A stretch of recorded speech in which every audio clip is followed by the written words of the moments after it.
Hi, everyone. Thank you for coming out tonight to the premiere event of Frieze Week New York 2023. Some tumblers. It's great to see so many people here tonight.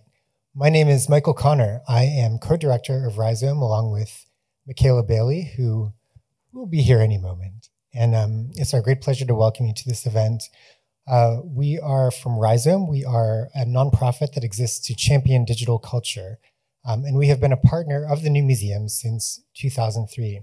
There's Michaela. Busy week. So tonight's event is basically organized to commemorate Rhizome's accession of 22 artist-made tumblers to the Art Base, which is our archive of born digital artwork.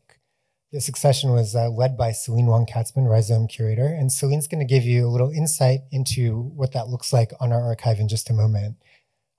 As many of you know, Tumblr is a microblogging platform that was founded in 2007. It was designed for easy image posting and recirculation and also posting short snippets of text. And through this sort of networked visual and textual conversation, it gave rise to a kind of rapid collective cultural production that in many ways represents the internet's greatest features. It has been the kind of place where whole artistic movements might come into being, assume great importance, and then maybe fade away, leaving behind their biggest impact in the memories and bodies of users who were part of them. It was because of this great impact and these and the difficulty of its kind of ephemeral quality in many aspects of our cultural memory that we wanted to think about archiving intentionally work from this platform. And the moment also felt right because, as many of you know, Tumblr as a platform has been through many iterations over the years, itself circulating through the channels of late capitalism, just as pieces of content circulate around tumblr.com, before coming to rest in the safe port of Automatic. So Automatic are sort of stewarding a thriving community there today, but we're in like a really distinctly different moment of internet culture now. And we found it to be an ideal time to look back on the previous heyday and think about how that time, that past, might be a resource for the present and future. This archiving project started independently, but Tumblr were excited to see it happen. So Automatic, the Tumblr parent company, are on board as a partner tonight and have helped us organize and present this event. Several of them are here tonight. I want to thank in particular David Galbraith for working with us on really, aspects of the archival process, working with, artist-specific requests and, really helping us bring this together in a really special way. And Ari Levine is also here, and he's also been integral to this whole process. And Jasmine Ho and Lowell are here in the back, and they are streaming this to, hello, getting kind of interesting. They're streaming this to art.tumblr.com using Tumblr's brand new streaming service, which is exciting. Rhizome also has a new streaming service, which we launched today, in part because of all the difficulties of hosting video on platforms. So we're streaming it as well to video.rhizome.org. So we have a very experimental Fediverse streaming option for people out there too. So Rhizome, our program in art-based curation, is supported by the Henry Luce Foundation. And, as part of tonight's event, I also want to thank the staff of Rhizome and the New Museum, in particular Celine, the curator, Michaela, co-director, Bree Griffin, who's currently running the PeerTube stream, and Kayla Drzewicki, who has really brought together so many aspects of this. Mona Ulrich did the dynamic web archiving of Tumblr. We want to thank the New Museum production team, especially Derek Wright and Nari Arshiro, who are here tonight. And Dragan Espinchad, our preservation director. Tonight's panelists will be writer Larissa Pham, artists Molly Soda, Christopher Clary, and Kat Frazier. We'll introduce them one at a time when it's time to come up. But for now, I want to invite Celine to come up and show the archive and give us a little intro to that. Go ahead.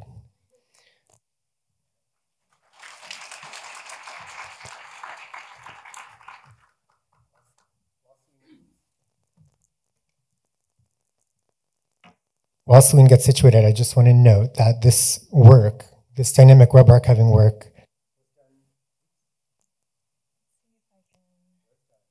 Uh-oh. I think it's me now. I'm just going to say one last thing. This work was done using our dynamic web archiving software, which Rhizome incubated and is now in use at every internet archive, every major internet archive in the world. And people in this room, if you want to archive your own work, please go to conifer.rhizome.org. You can make a free account to do similar work for your own digital archives. Thank you, Michael. I'm just typing.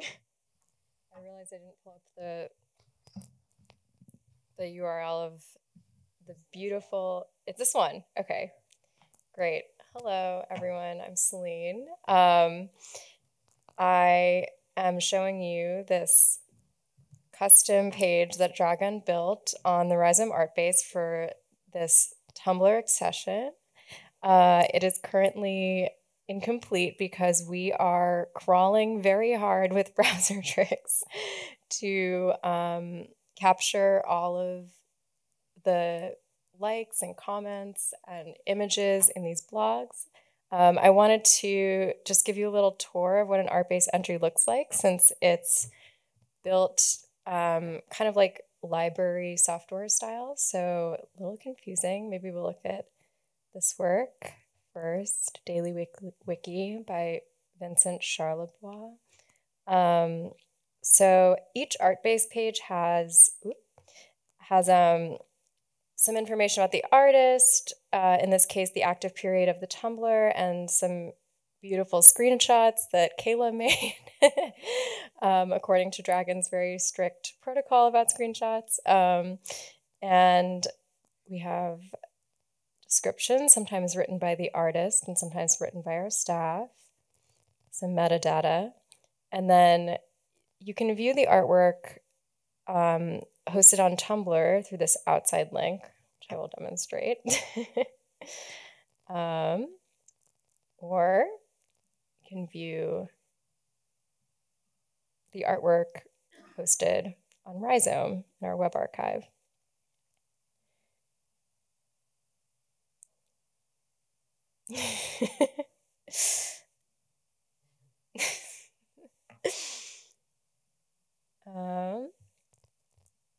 Yeah, so you can see a few of the blogs that we've captured here. And I actually wanted to invite anyone in the audience who was a part of this accession, because I know some of you are here and have traveled far, to like raise your hand and say hi. Hi, Rafia. Hi, other Celine. Mary. It's really nice to see everyone in the audience. It's like a real community endeavor. I think there's something, I think we said this when we made the announcement about the accessions, that there is something counterintuitive to the idea of Tumblr, which is such a community-oriented platform to highlight these individual blogs, but we think they do really show fabulous range. This is a favorite.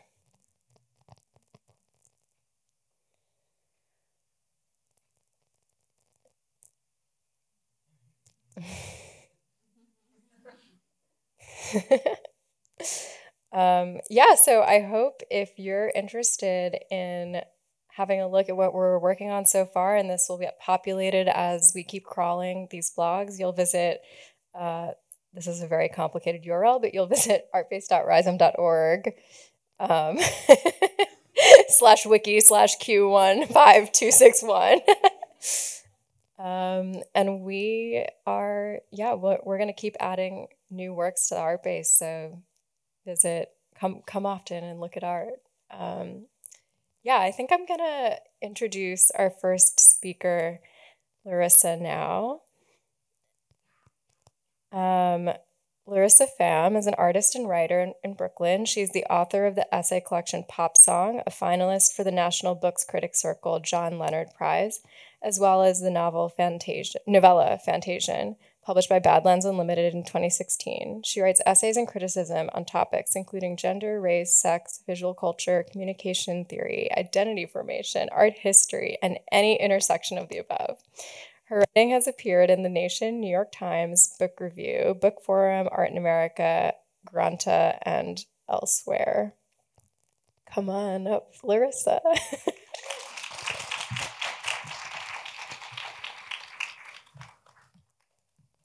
Change my bio now, Celine. It's too long. I wish I had a background. That's okay. So Celine asked me to write an essay to contextualize all of these amazing tumblers and kind of just situate them in like the environment that you would have encountered them when you were online. Yay, thank you. I was like feeling very exposed. So I'm gonna actually just share a sort of revised, scaled down version tonight just to help bring a little context and introduction to the presentations that are gonna follow from the artists who have participated. And so my background with Tumblr is that I was a power user. I was like very online, wrote a diary, had a small following, but was very like kind of plugged in and very, very into watching these sort of artistic communities flourish, even though I personally didn't do a lot of visual work on Tumblr. So more than a blogging platform, Tumblr felt like the place where my life, intellectual, emotional, social, was concentrated. Tumblr was where my friends were. It was where art was. It was where new aesthetics were declared and social justice terminology was shared with an earnestness that feels nostalgic now. On Tumblr, it felt like we were all connected, networked through reblogs and replies.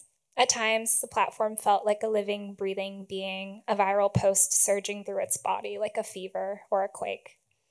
In the 6 years I regularly used the platform, so from about 2009 to 2015, is that 6? Yeah. Don't tell me if my math is wrong. In the years that I used the platform, I saw microcultures, art projects, and the lives of strangers all blossom and evolve. That was what Tumblr was for, or perhaps what it turned out to be for. A place to watch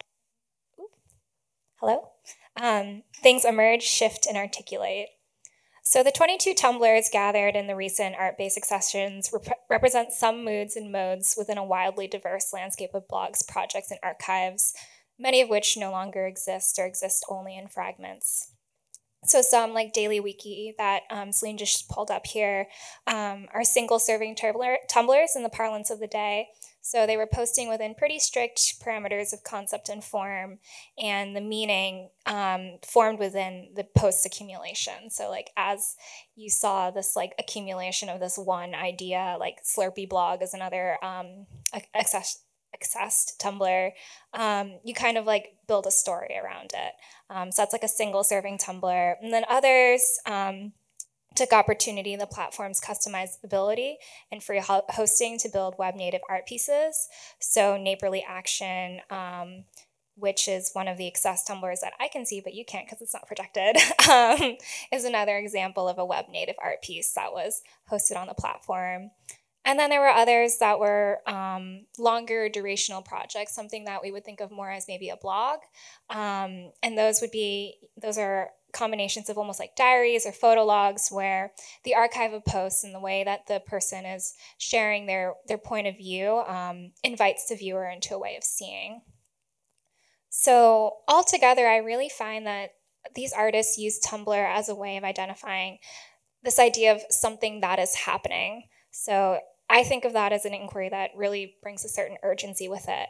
And making Tumblr, and anyone can make a Tumblr at the time, anyone still can, was a way of iterating upon, documenting, and figuring out that's something and a movement towards naming, like collecting Wikipedia links, collecting pictures of your Slurpees, like collecting in Blackzidermy, Pamela Consol's blog. She had this series called Tumbleweaves, which is like pictures of like weaves and like wigs on the street, and that became like a shorthand for her or for them. And so sometimes this thing was external, sometimes it was something you were seeing in the world, and sometimes it was more internal, it was more bloggy, it was confessional, it was someone learning about themselves. Often it was both. I find that at its, ooh, hello, Mike. Tumblr bred intimacy and trust. The psychic distance between the artist, the publisher, and the viewer felt on the level of skin contact. It was like your finger was touching the touchpad, it was touching the touch screen. And something else that was really incredible about Tumblr is that you rarely ever saw someone's work in isolation. Those of you who are not on the platform, everything came in through the dashboard. So everything was contextualized by something else.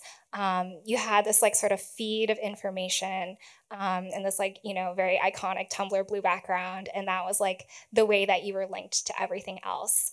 But there was also the browser view that so many of these blogs demonstrate, where it's kind of like an outfit.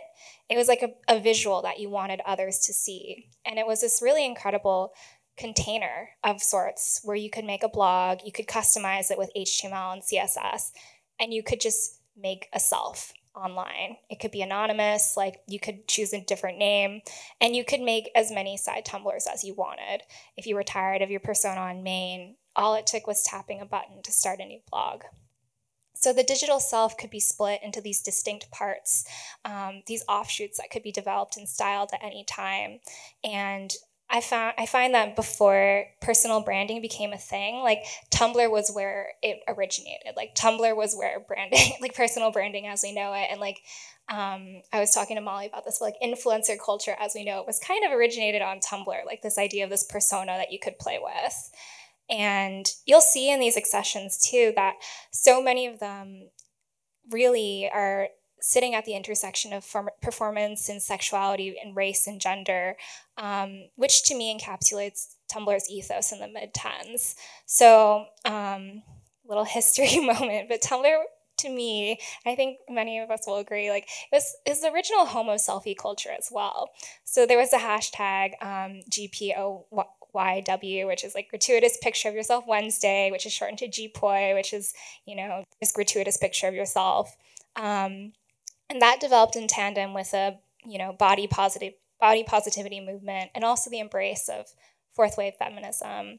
And for me, like being online, I really felt like Tumblr was the first place where it felt like this was something that was happening that was real. And it was like not a mainstream media platform, but it was just like where people like me were posting things that we were reading. And as a young person of color and a young queer person of color, like Tumblr was this accessible like, academic space outside of the academy. And a lot of quotes from feminist writers were widely shared. And I think it really provided a platform to discuss intersectionality and politics and queer theory in a way that wasn't really available in a wider sense. And so, not to quote you all the time, Molly, but in one of our calls before this, you said something like, yeah, like we all just went to Tumblr together. And I feel like that really is the environment. It was just like, it was this place where like everyone was coming together to talk about these things in a way that just wasn't really mainstreamed. And if it seems like kind of old school to mention this now, I think it's because Tumblr kind of paved the way for that. And writers and artists on Tumblr paved the way for that. So I think I'm going to wrap up this summary, but I think something else that I want to point out about these accessions too, and you'll see this in the presentations, is that another thing that the platform offered with its customizability was a way of like breaking the sort of browser frame. So a lot of these pieces include slippages, like they include, kind of like janky websites that like don't really look the way they're supposed to, or the layout's kind of broken, or like you're like, oh, like is this Facebook or is this like fake Facebook? And kind of like glitchy GIFs. It wasn't made for web hosting. I don't think that was the original intent of the program, but I think a lot of artists learn that they could break it. And you could even, code a custom theme so completely that you could kind of eliminate all trace of the platform's presence. So I think at its freest and most independent, the platform really allowed a user to supersede it and use it for any kind of weird project that you wanted. So yeah, I'm really excited to go into these presentations, which I feel like really all capture like a snapshot in time, and I think also maybe like what we once thought was possible and maybe what we continue to see from the platform. Thank you.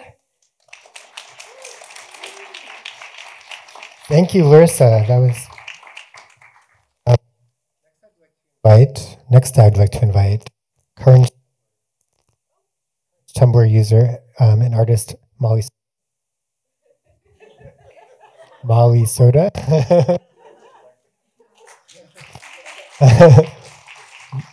Molly is a visual artist working in video, installation, interactive art, performance, and print media. Her work is often hosted online, specifically on social platforms. Yeah, do you want to use this one? Yeah, it's like a great look to like hover over people. Hovering is not helping, but yeah. Social media platforms such as Tumblr.com, allowing the work to evolve and interact with the platforms themselves. Soda, this person here, engages with questions of revisiting one's own virtual legacy, how we present ourselves and perform for imagined others online, and how the ever-shifting nature of our digital space affects our memories and self-concept. Cool. Hi. So I just want to say it's about time that I'm sitting in a museum talking about Tumblr. I've been waiting for this day. I really did think it would never happen, but you have to play the long game with these things, you know? Everything cool becomes uncool, and then it becomes cool again, and then we're like, why didn't we appreciate it when we had it, you know? So hi, I'm Molly Soda. My actual, funny, we'll just jump into it. My real name is Amalia Soto. And the reason I go by Molly Soda in 2023 is because in 2009, I started a Tumblr called mollysoda.tumblr.com. So, and people call me Molly in real life too. And it just sort of permeated throughout my life. Now I introduce myself as Molly. It's just like a second nature. And Molly Soda was never meant to be a persona by any means. It was a username, first and foremost, and also a place where I was just playing around online, as one does when they're 19, 20. So I started my Tumblr in 2009. I still use it to this day, and it's gone through a lot of different phases. My relationship with it has evolved. I'm going to talk about that a little bit and sort of like the more art-based works I've done around Tumblr. This is just like a small snippet of my different layouts and over the years using Internet Archive to go back and look. It's actually interesting when Larissa was talking about how wildly customizable your Tumblr can be. It's funny how mine has stayed pretty similar in its design.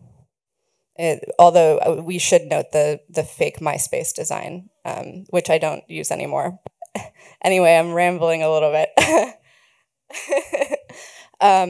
But basically I started this Tumblr and I had already spent a long portion of my adolescence very much online. Like, you know, I probably uploaded my first picture of myself to Xanga when I was like 14. So I already had a big sort of adolescent period on platforms like Xanga, LiveJournal, Blogspot, Flickr, DeviantArt. I was kind of using everything, and I was really using it as a diary. And it wasn't until I moved over to Tumblr that sort of it became more of less like a formal blog diaristic and more of a sort of place where I was just like dumping a lot. And I was just like, I think what really drew me to the platform was that I was like, oh, all the things that I saved to my desktop, I can just put on a website now. Like it just felt like very natural. Like I'd already sort of been saving things and thinking about things, and it was a way to sort of just like dump and post. And so it was a very natural transition for me. And obviously I didn't really know that it was going to take the shape that it did in my life. You know, I remember, hello, hi. I remember being really excited when I got my first like 500 followers, and I was like, I'm gonna throw a party when I get 500 followers. And then I think by the end I had like 60,000, which is small potatoes now. I know it's small potatoes, but on Tumblr that was a big deal for me. Now, you know, people have millions of followers, but and I was just getting a lot of attention, and I really didn't have like a formal. I was just like blogging, living life, you know, live, love, laugh on Tumblr. And I was also trying to make art, and I was getting attention on Tumblr, and maybe not necessarily for my art, because as my introduction says, like I use social media platforms in my work to disseminate my work, but also I take that sort of feedback within those platforms, and I'm interested in the way that the work ages and like plays with the platforms, and how these sort of like precarious spaces affect the work, and how things like age and decay. And I think Tumblr is a great example of that. But I'm also really interested in the sort of the user interactions as well. So when I was getting some attention on Tumblr, maybe at the height, in 2012, I created a piece called Inbox Full. And Tumblr was interesting because you could be kind of as anonymous as you wanted to be on the platform. And it actually wasn't that easy to like even really know who you were speaking to, or you couldn't really like comment or anything, but you could send people messages. There was an inbox. And so I had mine open, and you could you could be anonymous, or you could have your username attached. Some people would turn anonymous off because there was like there's trolling, bullying, whatever going on. It was a wild time. It was a different time in a lot of ways. And so I made this piece called Inbox Full, where basically I took my entire Tumblr inbox and decided to just sit down and read it, all of it, one day. It ended up taking 10 hours. And the piece is in full on YouTube if you would like to watch it. I've never watched it all the way back. But I'm just going to share like a short clip from that. You know, you would be a valuable asset to any advertising or marketing firm, right? You have succeeded where most everyone seems to be failing horribly, which is appealing to the current youth demographic. Your sense of aesthetics and style align with where culture is heading. The level of fandom you've reached is legitimate proof of that. Our firm would acknowledge this. You could easily get a job in advertising. I promise you. Someone with your level of insight is in high demand. Is your hair natural? Show your feet. What kind of cigarettes do you smoke? I'm going to build a little house with a picket fence and paint the side of it with your face, and it'll be the next to the ocean, and we can pick flowers and all day and party all night happily ever after. What do you usually say when people call you weird? What are your favorite bands? I find you completely pretty and funny and smart. Oh my God, please answer the question about the GIFs, how you turn videos into GIFs. You're the farthest thing from repulsive, OMFG. Please, God, please tell us how you turn a video into a GIF. Oh my God, I beg of you, Molly Soda. Okay, so there's like 10 more hours where that came from. If you'd like to watch it, you can just have it playing in the background, right? That's like what YouTube's for. Oh, excuse me. And so that was sort of one of my first interventions with Tumblr. I've worked with Tumblr in many ways in my practice. And then I'll play this while I talk. In 2018, December of 2018, Tumblr, one thing to note is that Tumblr has changed hands many times, and I'm not super that's not like of concern to me. It's none of my business in some ways. But at a point in December 2018, Tumblr, whoever they were owned by, I think it was Verizon at the time, notified its users that it was going to change its community guidelines and remove things that breached the new community guidelines, such as nudity. So they gave us 2 weeks before that was going to go into place and that post would get removed or flagged. And so I ended up feverishly archiving my Tumblr using Rhizome's Conifer. And this is just a video of me going through the archive. And it was, I think it was 30,000 posts. So it was a big feat, and I definitely felt really, it's kind of an intense process to go back and like look at your entire life.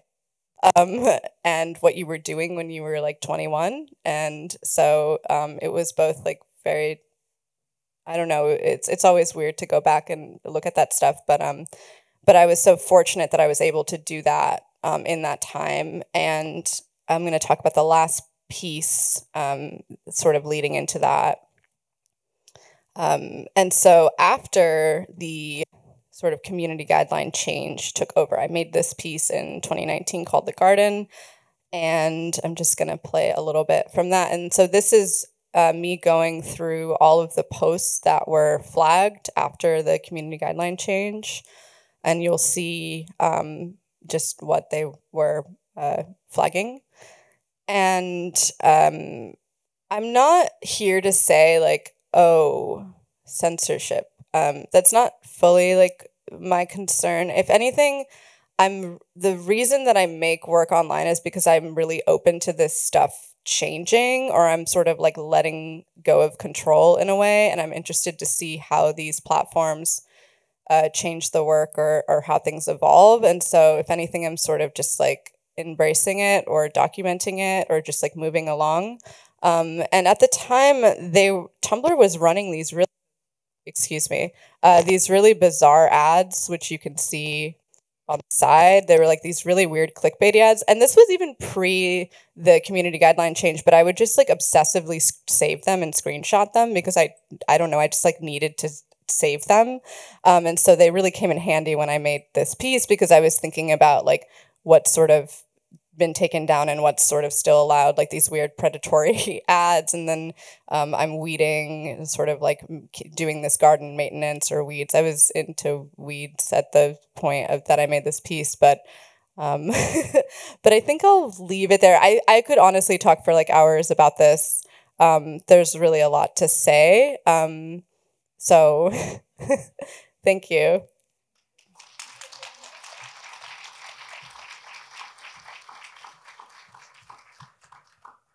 I'm going to try this in a seated position this time. Next up, we have Christopher Clary. Chris, do you want to come up while I do my routine? Chris is, who are you? An artist, curator, and zinester based on the Jersey Shore. His social practice is all about making things that we can live through to know our own affective queer selves.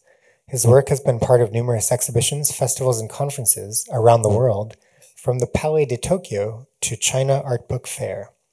His Rhizome commission, a porn novella zip file, was honored by Hyperallergic, acquired by the Whitney and MoMA, and exhibited at ETH Zurich. Fantastic. I actually didn't know that. Oh, really? Yeah. Congratulations. Thank you, Michael.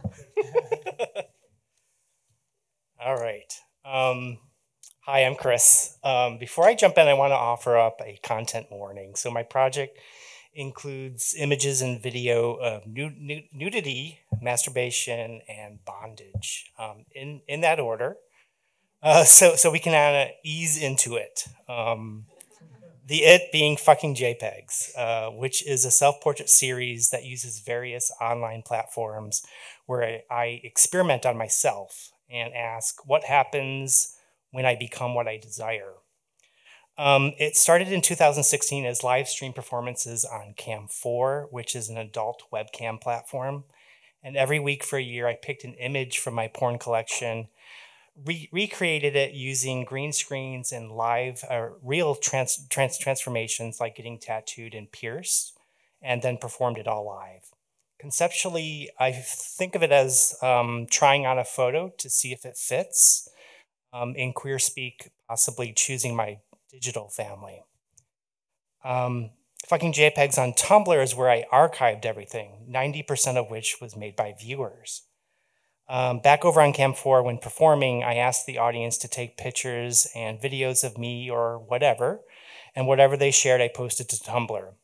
Not only is my blog literally an exercise in community building, but it plays with my role as a creator and yours as a consumer. Most audience contributors developed a style of how to document something that was termed back then as Tumblr porn, as being weird, beautiful, generative, and only occasionally explicit. So let's jump in. So this is episode 48, and you may recognize this JPEG. It's the artist Nayland Blake, and yes, their photo was in my porn folder. They were gracious enough to give me permission to mimic them. And then this is the green screen background I created from the original JPEG.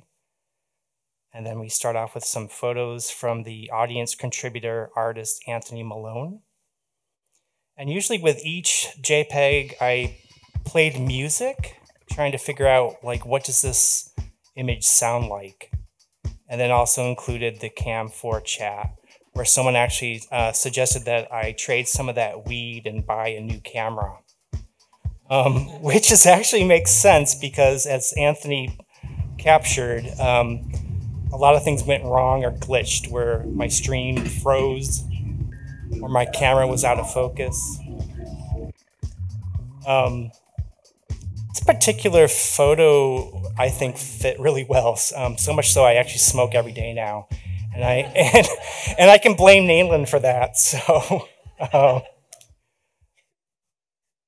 my next episode is number 45, where I worked with the artist Vincent Tilley. And he's an expert in shibari, which is a Japanese style of bondage. That second image is the green screen background. And then some images from Anthony. And then music-wise, this was a suggestion from Vincent. And then we have a bunch of photos from the photographer Lucas Ryzhnica, whose portfolio for the entire project was quite amazing, very gritty, raw, tons more feeling than the original JPEG. Even sharing his camera roll.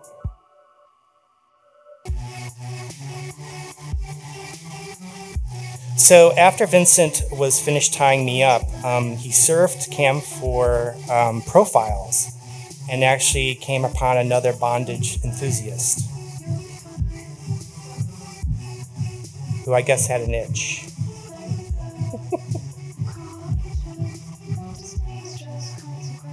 Personally, this JPEG I was kind of like confused by. I was bored, actually. But maybe I was thinking that might have been the point, feeling nothing. Or, as Tumblr says here, being nothing. So over the last 6 months, my blog has been flagged to death. And in the end, I was deplatformed. Which is sad because Tumblr just introduced community labels last year to welcome back art and artists who publish mature content. But their 2018 ban is still in effect, or sort of, as Larissa points out in her Rhizome essay. Porn has returned to Tumblr in the form of bots, inhuman interlopers in what was the internet's most human landscape. But I'm thankful because Rhizome has been working with Tumblr to archive the project. My URL was reinstated just 2 days ago, but any posts that violate current guidelines are still hidden. Their plan is to eventually show everything, record it, then kill it. And I'm really okay with that, because fucking JPEGs doesn't need to live on Tumblr when it can be hosted on Artbase, porn and all. Together, we're saving some art history, a time when Tumblr acknowledged our whole selves and sexualities as people and as artists. And finally, to see how this all ends, I can't say follow me on Tumblr, but this is my Instagram and Twitter. And finally, thanks to everyone and to Rhizome.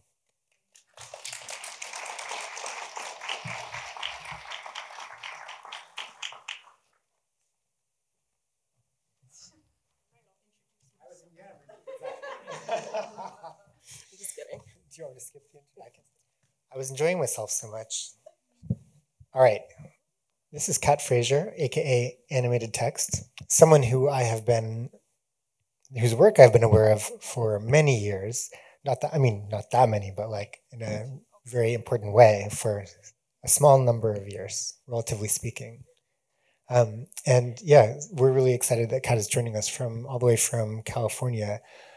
Digital artist based in Los Angeles. In 2012, she started Animated Text to share 3D text GIFs inspired by GeoCities NetArt. Since then, and up to and the present day, until our preservation director told her to stop posting so that he could archive the blog temporarily, she's created thousands of GIFs based on follower requests. Her work is a playful blend of 90s web nostalgia and contemporary internet language. And here she is. Thank you.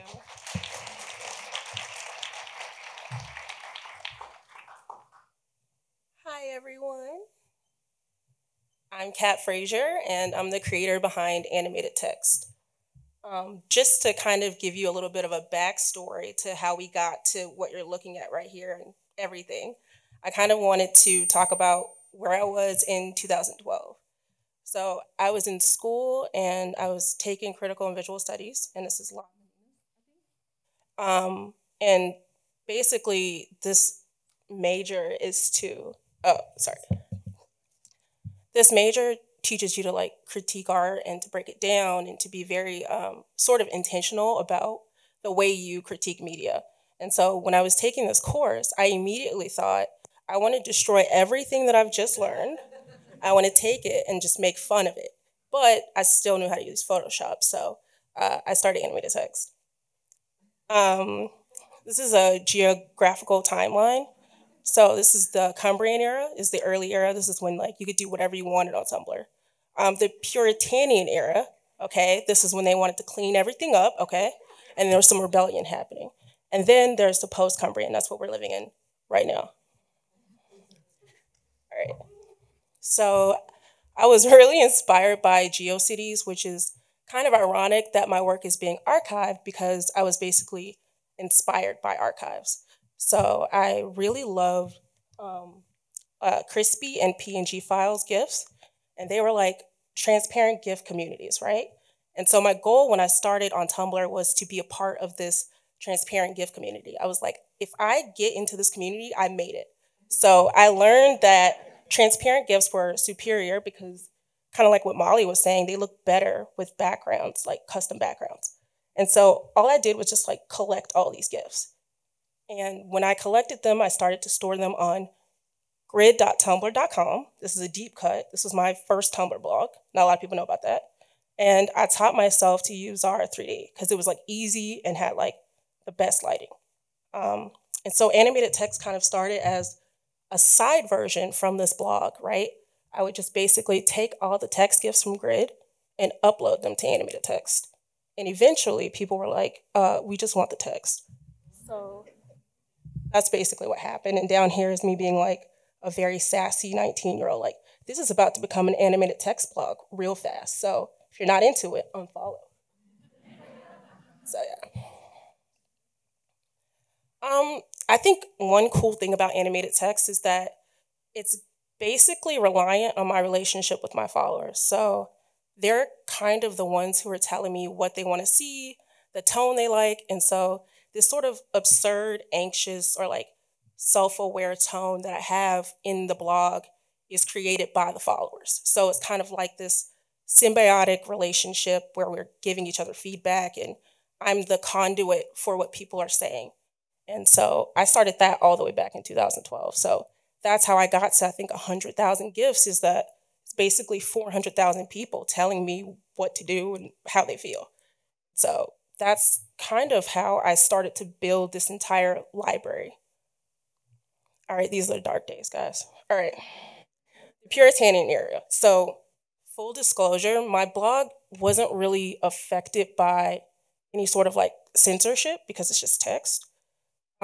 But a lot of the people in the communities that I followed were affected. So I think the sort of like surrounding area of the people that were following, like people were leaving, even my followers started to mention like, are you gonna be affected? So for me, it was weird because I was like, should I leave in solidarity? But I like have nowhere else to go. But also this feeling of like Tumblr is now a little bit more empty. So this is kind of like a side thing. So text posts were like, I always wanted to be a text post artist because I felt like just text was like, you're so cool if you made a text post on Tumblr and it went off. Like, it's just text. Like, what? So, anyways, that's basically what animated text is. It's 3D text. So I had to add the 3D animation part. But just kind of as a aside, like this sort of like language of like short form speaking, and also being sort of like referential. I started to do a lot of that in 2018 because people were just like, what's going on? Like, you know, the internet is changing. And then also it's kind of like become Twitter. So anyways, all right, this is where we're living right now. The post-Cumbrian era. What can I say about this era? I think because a lot of people are returning to Tumblr, especially like Gen Z is coming there for the first time, but there are a lot of artists coming back and being able to sort of reflect on what's happened and how it's changed, but also realizing like the benefits of Tumblr, right? Like how different it is from every other platform and also what they can do with it. So I think for me, like I'm a very compulsive person. I make like 50 animated texts a day. And it's something where like for like 5 minutes of me making these GIFs, I don't have to think about anything else, right? And also, it's kind of like if it's like this was somebody else's request, I can relate to everyone be like, I'm a top or I'm a bottom, but bro, I'm at my fucking limit. Like I can relate to that, but it's somebody else's words. And I can also take like 10 minutes to try to figure out, okay, how do I light this font on fire? And then also, how do I make it wave? But another truth is just like a lot of the artists that I did follow, haven't updated in like 10 years. And then this is probably the last thing I'll touch on, but a lot of the people who follow me on Tumblr have been following me since 2012, so we kind of grew up together. So a lot of the like language and inside jokes and stuff that people bring up, I'm like, that was years ago, but they remember it. And so it's almost like when you land on animated text, if you feel like I don't get this or whatever, it's probably because there's like 100 followers who know the lore behind Dig Heart Like My Library Card, which we cannot get into right now. But it's like a moment in time that they always remember as far as like language. So yeah, that's animated text.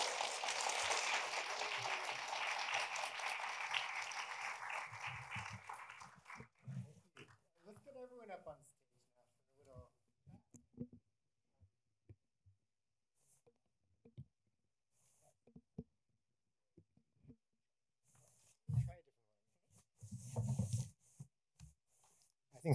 I think this one's working great. All right, we have everyone here? 1, 2, 3, 4. Correct. Perfect. So, wow, that was great. I'm so impressed by the practices and the depth of the work and thinking that we've seen. But I actually, I have a couple of things I'd like to get to, but I wanted to offer Larissa the opportunity to, you had some notes, I think, on the panel that you wanted to begin with. Yeah. Ooh, hello? Okay. Cannot tell if this is... Take your time to adjust the microphone so it's Okay. really nice and comfy. Does this feel... Am I audible? Sometimes it has to point like straight towards your mouth. Like this? Like if it's pointing like down too much or something, it can be a problem. Hello? I can't... I think it's... Okay. Okay. It's working. Yeah, I like to think of myself as the art historian of this panel. I was like maybe going to be the moderator, and then I ended up not moderating, but I'm gonna fake moderate now. I had some questions prepared because I was really excited about all of these presentations, and it was fun to give context to, but I feel like just hearing from the artists it's really rich. So my first question, actually coming from your presentation, Kat, is about community because as you mentioned in the introduction, like, you know, it is kind of funny to take these Tumblrs out of context because there are so many. So I wanted to ask each of you to speak a little bit about what initially drew you to the platform, and then also what communities were you a part of, or, you know, alternatively, what communities did you sense a need for and end up forming while on the platform? Well, we all know about the transparent gift community, but I think there's also like the Pastel network.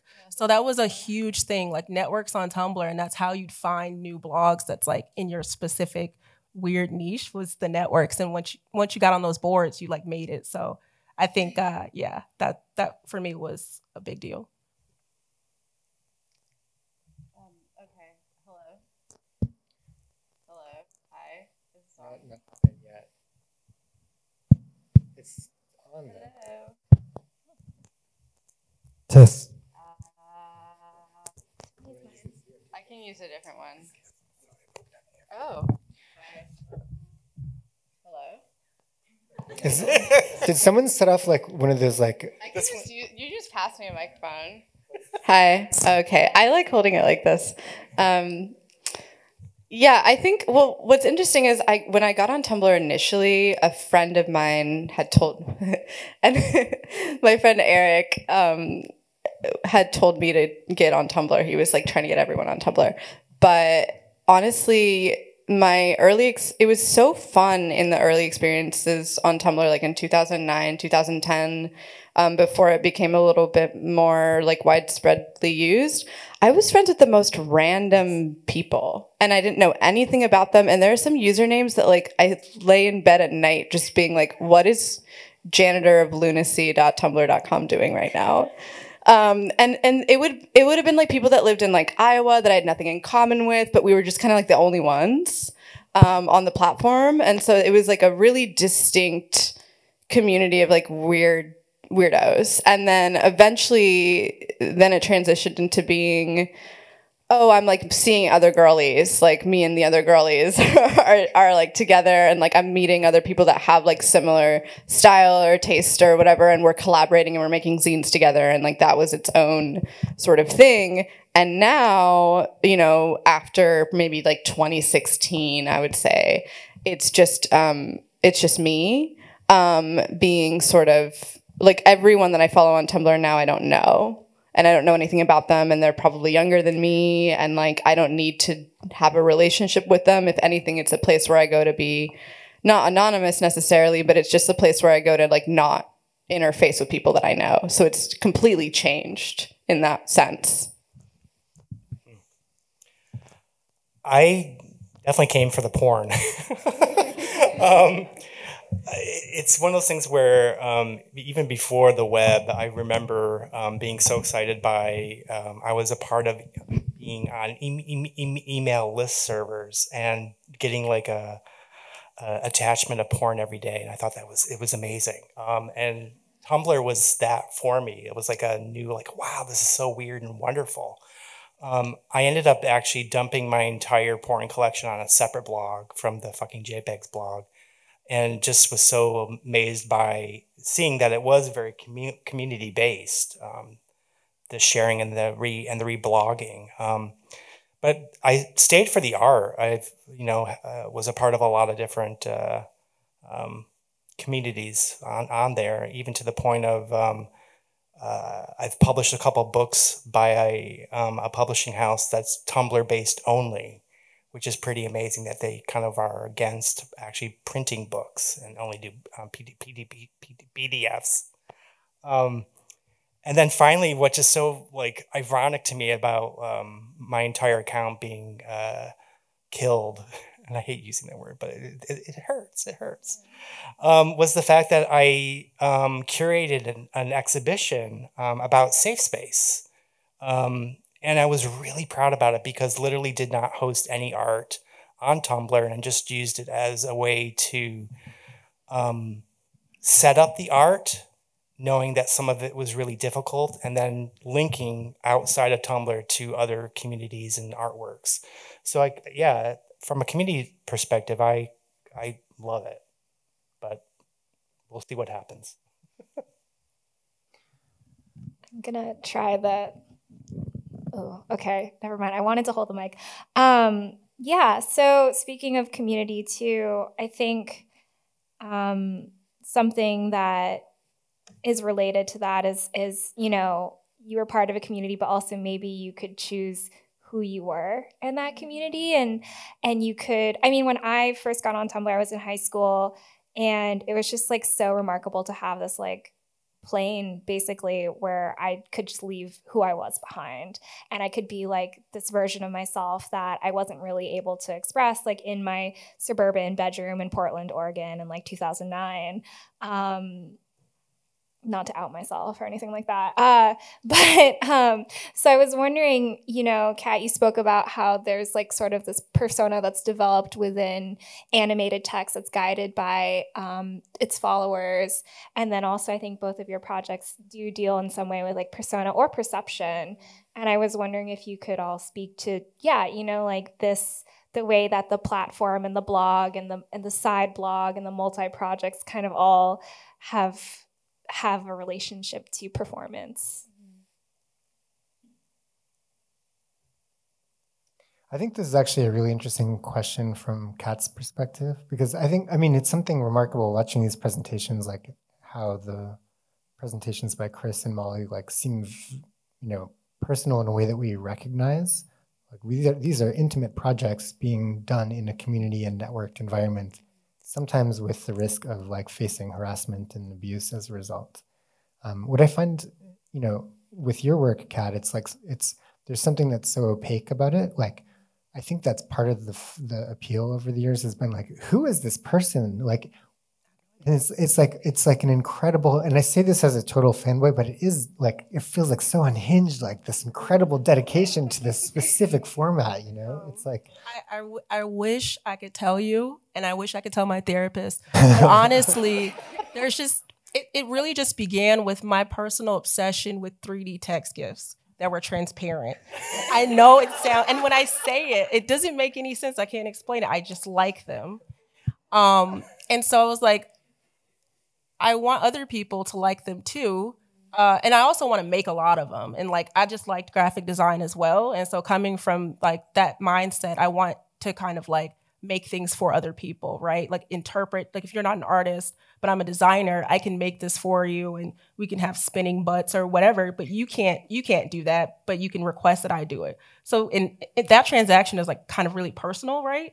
And people tell me, like, when I see that you made a text gift that I requested, I feel very happy or like validated. yeah, totally. And then the process of making it for me, I get something out of that that's like totally, I don't even need somebody to request it. I'll just like post my own text gifts.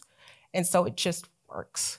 Yeah, so I think in relation to Larissa's question, it's like, you know, it is a form of performance, but it's not recognizable in relation to what we think of traditionally as performance. No, it's like what I think is so fascinating. And I'm surprised actually like how personal, when you kind of brought this to light, like it is a very, like you can't see the value in it as an outsider. Like I am the person who has like that, who's asking for that text gift, but then still other people can relate to what they're saying too. So I got lucky with that, I think. Yeah, it almost feels kind of like oracular, like you're like channeling like the psyche. Yeah. And I loved your headline for the post-Cumbrian era, which is like, what is it, like Gen Z, the retribution? Oh yeah. Which I feel like is true though, like, because, you know, they're who's online. And so your texts have sort of absorbed that energy and you're channeling this. I think that's why it feels very unhinged, because it's like thousands of people and I'm just like, yeah, that makes sense. And so it's like totally different perspectives, but yeah. Yeah, it's awesome. I want to jump in because on the opposite end, because I think my community was so small, I freaked everyone out.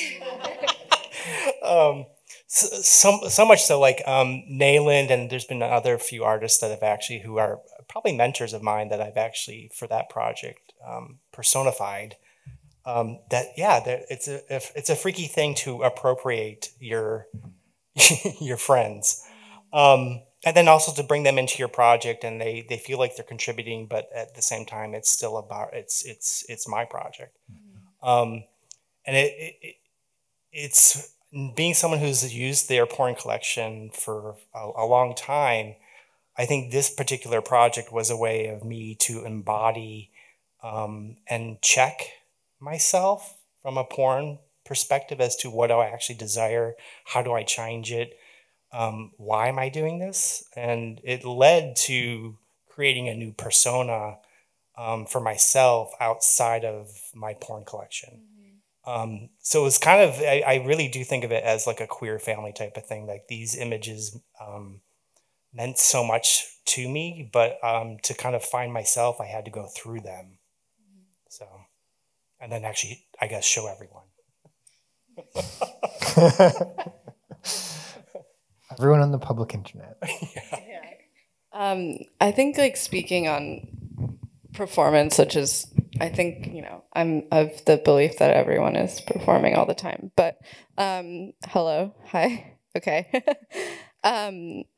But I think for me, it's also like Molly Soto wasn't necessarily like a performance, although I want to say that like I feel like my life changed when I started my Tumblr, because I feel like I was sort of acting out some sort of fantasies at a young age that maybe I wasn't super cognizant of, and I was like, oh, I'm being like I was like twee on LiveJournal, and now I'm cool and edgy and I smoke cigarettes inside on Tumblr, and like, and so I do think that there was a lot that was being worked out, but I also think that that's just like adolescence, and I also think that that is when you grow up online or when you post online, you're constantly getting inputs, right? You're like, oh, this performs well, this does well. These, even at 14, it was like, I know which pictures are ugly and people are going to make fun of me for, and which ones aren't. And like, you're constantly tweaking that self, right? Because of all of these sort of inputs or imagined others or what it is. So the performance does like add up over time, whether or not you're super conscious of that, which I think is interesting. Yeah, that's also just making me think. I've never really thought of it this way before, but what you're saying is like, it's like, was it our adolescence and was it like our coming of age, or was it the platform, or was it the fact that those things were like colliding in a way that we were growing up in this place? And like, would it have felt, I guess this is a question for Gen Z, but like, how does it feel to grow up on a different internet than the one that we grew up on?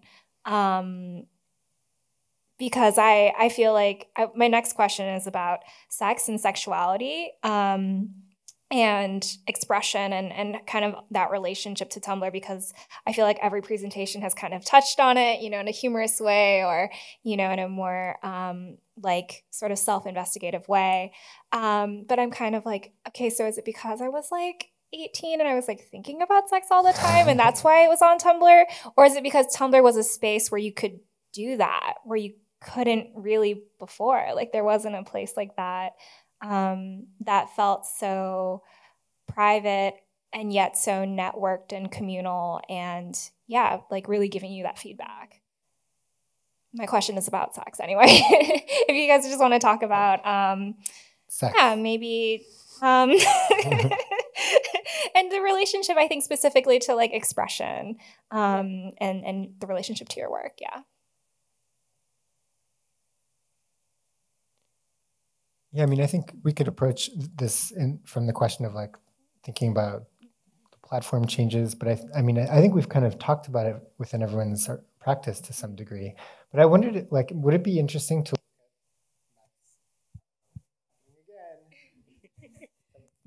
It's like haunted. Yeah, I mean, like I guess it would it be interesting to look at Matt's blog post and.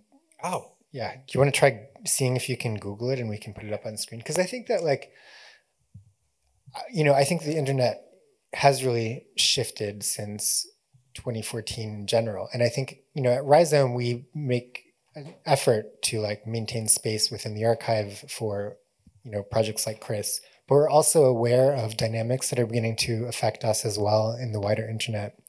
And I think that I have the impression that Matt Mullenweg, the CEO of Automatic or founder, kind of thought that the porn golden age would come back and Tumblr would be once again a space for unfettered free expression. This is my impression, and that maybe there are sort of limits that one has to navigate as a platform in this day and age. And I think, I wanted to bring it up because, it might be interesting to think about like, there is a shifting realm of possibility. I think it's important to acknowledge that, that the Tumblr we have now is not the old Tumblr, but it is still a space which is important to a community in a certain way. Is there a need for, number one, like advocates towards Tumblr who are in the room for like other kinds of shifts, or is there also a need for like alternative spaces beyond Tumblr for this kind of thing, and what are those spaces like? And interestingly, like Matt's blog post about like what Tumblr would have to do to really facilitate like the free expression of the past, maybe it offers like one template for what that is. Yeah, maybe you can start, Chris. Yeah, me and Michael talked a little bit about this beforehand. This is a blog that Matt wrote last year. Actually, it's quite interesting and nuanced about just the issues of being a platform, and if you wanted to actually host or to engage porn, which is just pretty impossible today. What's interesting is, Michael, you saw it as a polemic, but because I think Matt is so knowledgeable as far as just all the problems that go with porn being on platforms today, I saw it as a business plan. Like, why not like actually first of all, acknowledge the history of how wonderful it was. I'm not even sure if this. I actually summarize what he said. Yeah, well, yeah, he essentially around the same time, 2018, the federal law FOSTA SESTA was passed, which is a law that clarified statutes around sex trafficking. And that essentially kind of caused credit card companies to essentially stop working with anything of an adult nature.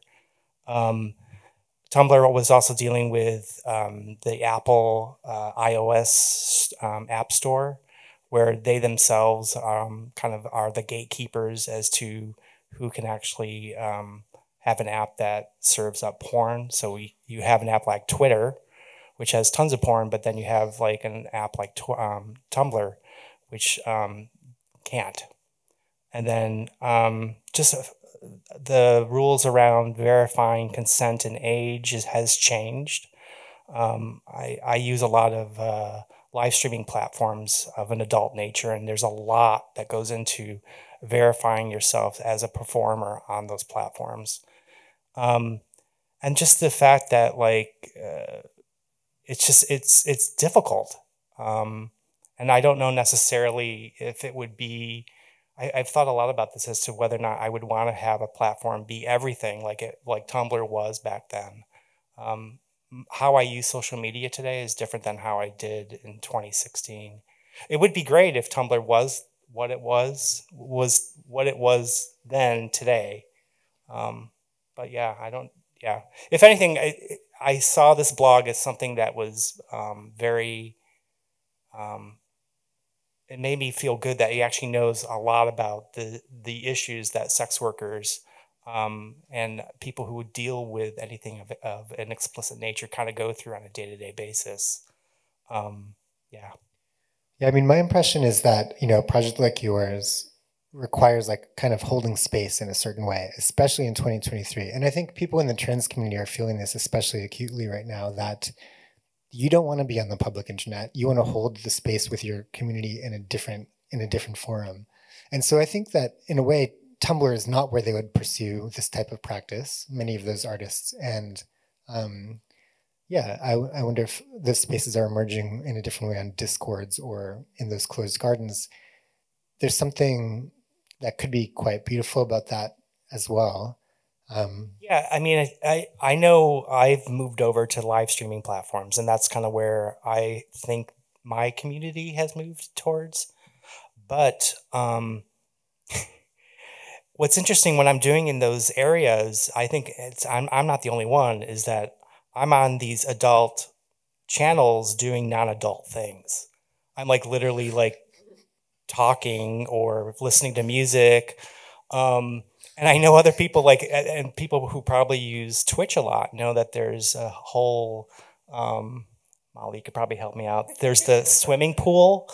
It's the like hot tub streamers. Yeah. So where they're they're not playing video games, No. which is what the platform was designed Yeah. for, but they're doing other things. I think the problem, a lot of times with these platforms is that they are created for one use, and then the users find different ways to use them or use them for other things. And that organicness, I think, is what's missing. Yeah. Tumblr was back then. Yeah. Yeah. It's like Tumblr could be a personal website. It could be a blog. It can exist. It's also like one of probably the last customizable thing I've used. That's like a platform. And I think that, yeah, I don't really like need Tumblr to be what it was. I mean, I was fortunate enough to like back what I needed to up. So not everyone probably was, but it's interesting that you say that about like being on these camming websites and like you're kind of like you don't fit into the places that you're like allowed to be in, and there's not really like where are you supposed to go if you're kind of just like in between all of these platforms essentially. Yeah, totally. Yeah, I think this is making me think about something that maybe we're all kind of circling, which is that it seems almost like kind of a problem of scale. Like I think we do have a nostalgia for like a smaller, more intimate internet that allowed us to be, I think, vulnerable in ways that it feels challenging now. Like when I think about sort of the things that I made, in 2009 or even, 2014, it's very different thinking about like subjecting all of that to like the sweeping like algorithm now. And so I wonder if, like one sort of thing thinking about whether we're thinking about Tumblr specifically or like other kinds of internet that we want, I think like there's a real nostalgia for and a real craving for this like smaller, more personal internet that we all remember. Because I think actually maybe you can also speak to this, Kat. Like I think there is something that happens when something really blows up, like when it's a much bigger scale and you still maintain like a personal-ish connection to the submissions, but I feel like it might also be overwhelming or something. Yeah. Sorry. Right now, I mean, especially I feel that more on other platforms. Like it's hard for me to casually post on Instagram without thinking about it being a product or a part of a brand, or is this part of my persona? And I think with my Tumblr, it's very important for me to just be able to shit post. Like regardless, like I should be able to make whatever I want to make and, not have to add images or video or music to it so it can do better. So that's one thing that I really like try to hold on to, especially with my Tumblr, is just a commitment to just post what I want to post and not think about what's going to happen afterwards, which is harder for me to do on other platforms. Should we invite a comment or question from the audience? Question, not a comment. I think we're having like a microphone shortage.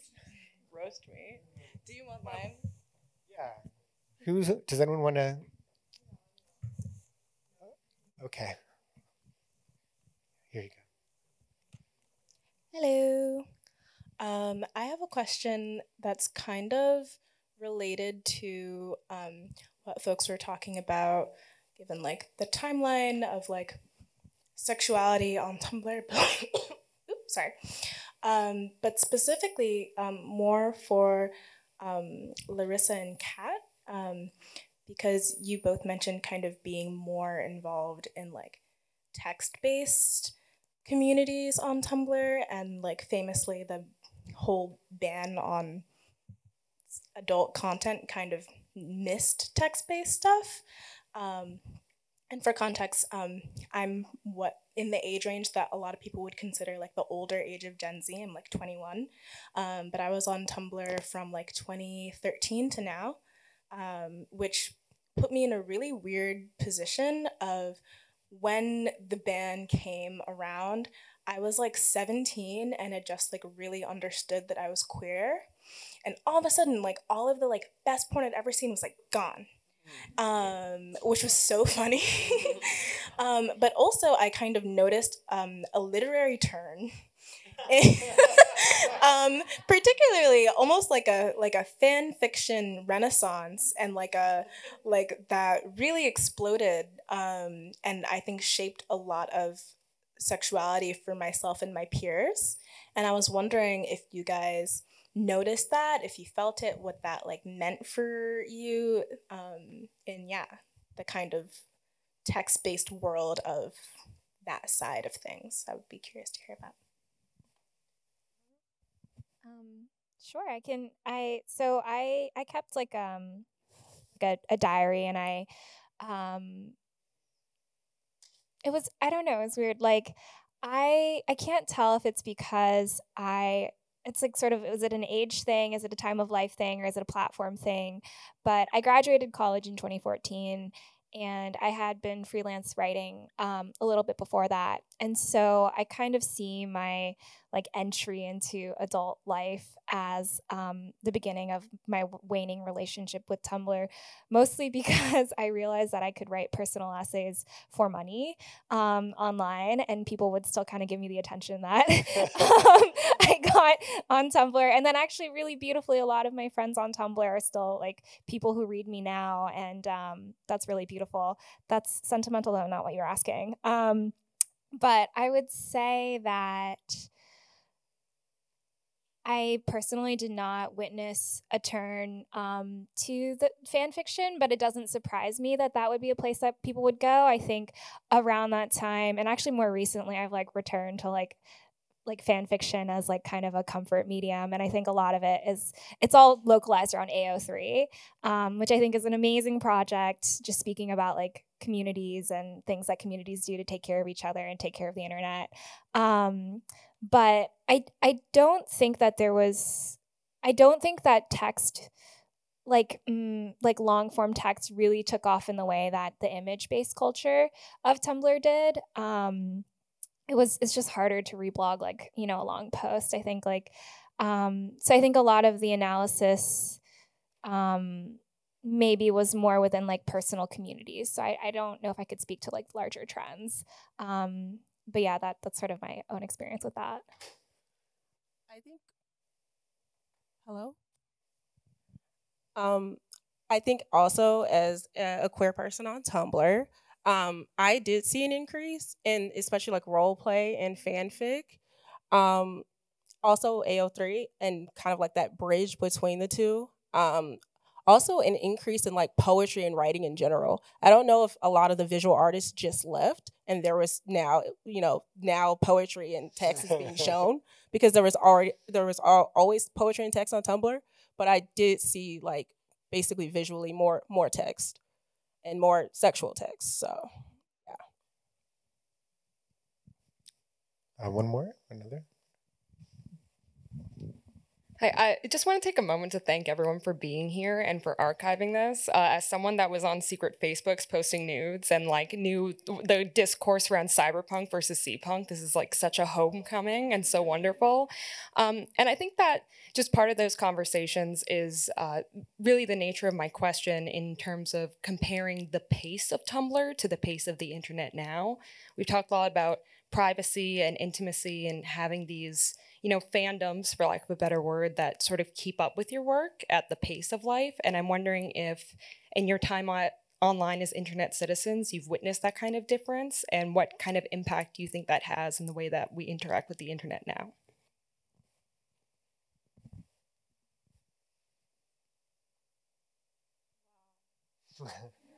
I don't know that I've ever really considered the pace of Tumblr, but I do think that it was, things move differently. It's also interesting. I think about like Tumblr and like you mentioned C-punk, and that's its own different discussion. But I think about like micro trends on Tumblr, or like the movement within these sort of like trends on Tumblr, and also the movement within trends now on the internet, like your cottagecore, your clean girl aesthetic, or whatever. Like I can like puke them all out for you right now. And how quickly everything moves and like cycles out. And so, but I feel like Tumblr was just like the beginning of that, but it was just like a little bit slower. I also just think that the way that like obviously you were getting content on Tumblr was different. So you were like slowly kind of like real time updates, or like, you know, it wasn't out, there was no algorithm. Yeah, I just felt it was just like a different vibe, I guess, for lack of a better word. Yeah, I find myself like going through my feed, but then I would like go down a rabbit hole and just totally like slow down in ways that you can't do today. I also feel like posting on social media today, I find myself being very careful, and which I wasn't necessarily on Tumblr. Yeah, which is a shame. So. I think we kind of run the risk of sample bias up here because, you know, no one here is from Gen Z. But I think that what made the year we're talking about mostly special was partly the naivety. And I would say that like what can be really strong about Gen Z's digital culture is its sophistication. And I think, you know, things like pace are like intentional decisions that get made a lot more now. Whereas before we were just like surfing the waves of the internet. So, I mean, I think not to say that Gen Z is always this way, but I feel like there's discourses that I see today that are in a really interesting place because of that. You're saying Gen Z is like smarter. Yeah, basically. Yeah. One more?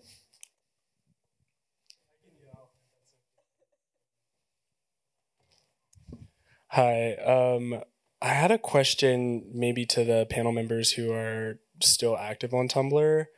And it was while you were talking about like, you know, audience shifting, who's on Tumblr shifting, I just kind of thought if you were to kind of leverage what you've known historically about Tumblr and try and cater to who you see on the platform now, like how would you kind of start over? How would you build out your projects, personas, etc., using Tumblr today?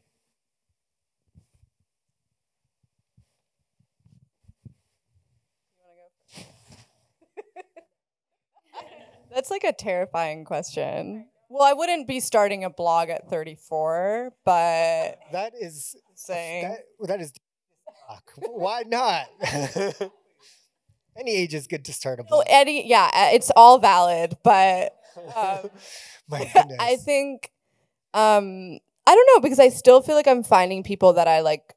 I wouldn't say that I like really like try and get to know people on the platform, but I'm still finding people whose content I'm interested in. So I'm sure I would be posting the same stuff, or well, the stuff that I would want to post now, which is usually just like, actually, I really like posting on Tumblr now because I can just post pictures of myself like as much as I want, and it's not weird. Where like if I were to do that on any other platform, it would mean a lot of different things. It's like just going back to shit posting. Like I still feel like it's still safe to shit post there. So I don't know that I would change that much because that's how I'm acting on there now, if that makes sense.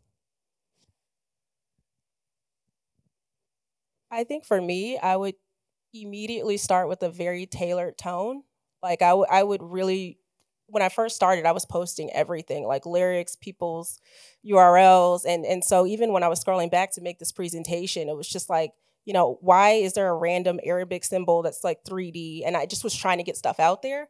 And I realized later on, like the more vulnerable I became, the more honest I became, and less tried to be just like vapor wavy, the more people liked it. And that's what went off. And that's what I really love about Gen Z too, is like, they fuck with authenticity. Like they really they want like as relatable, but also just realistic and like self-aware. And I find that combination is hard to make in language in general and make it funny. But if I started today, that's basically what the topics would be. I'm totally inspired because I can start over now. Anytime. It's just a click away. It's really rare to be able to have this kind of conversation with a number of people from the platform that we are critiquing and celebrating and remembering and forecasting about in the room. And I wonder if you all have any thoughts you want to share before we break up for the night. I don't mean to put you on the spot. You're welcome not to, but it's sort of an unusual I feel like we're talking kind of about you without without giving here's Ari. Sure. So my name is Ari Levine, and I work at Tumblr today and came back to Tumblr when it was acquired by Automattic, but it actually previously worked at Tumblr in the initial days in the 2012 to 2014. And came back to Automattic because I knew of Automattic from its history with WordPress, WordPress.com, and being a really good custodian to Tumblr and to the rich history and future that we're all discussing. So I would just say, as an early Tumblr user myself and employee, that hearing this, some of it is hard truths, some of it is wonderful truths in history that we recognize, and as you showed from the post from Matt, our every day have a wonderful team of people that care as much about Tumblr as I do and David does and you all do, to continue to introduce it to a new platform of artists and lovers of art and fandoms and people who do like internet at a different pace than you might find elsewhere. So really appreciative of you all coming out tonight and you all coming out tonight, and certainly the people on the Tumblr live stream. And look forward to doing this in another 15 years and seeing another generation, you all moderating for another generation of Tumblr creators. So and thank you, of course, to the good folks here at Rhizome. All right. This has been fun. So join us next month for Mark Zuckerberg up here on a panel discussion with I think that does it for tonight. We appreciate you all coming out and see you soon. Oh, we have some Tumblr merch on sale from Molly and Chris and Kat at our Dunkunsthalle space down in the financial district, and as well as some Tumblr official stuff. And so come check us out there, usually on Thursdays and Fridays. Oh, this Saturday, yeah, for a film about DunkinDonuts.com. It's literally just surfing DunkinDonuts.com for 90 minutes. It's made in 2014, so it's a historical work. There's a nice part of it with Rob Gronkowski, Patriots tight end. It's quite enjoyable. Anyway, please come to that. I mean, but yeah, I don't know why. That was confusing. We'll see you soon.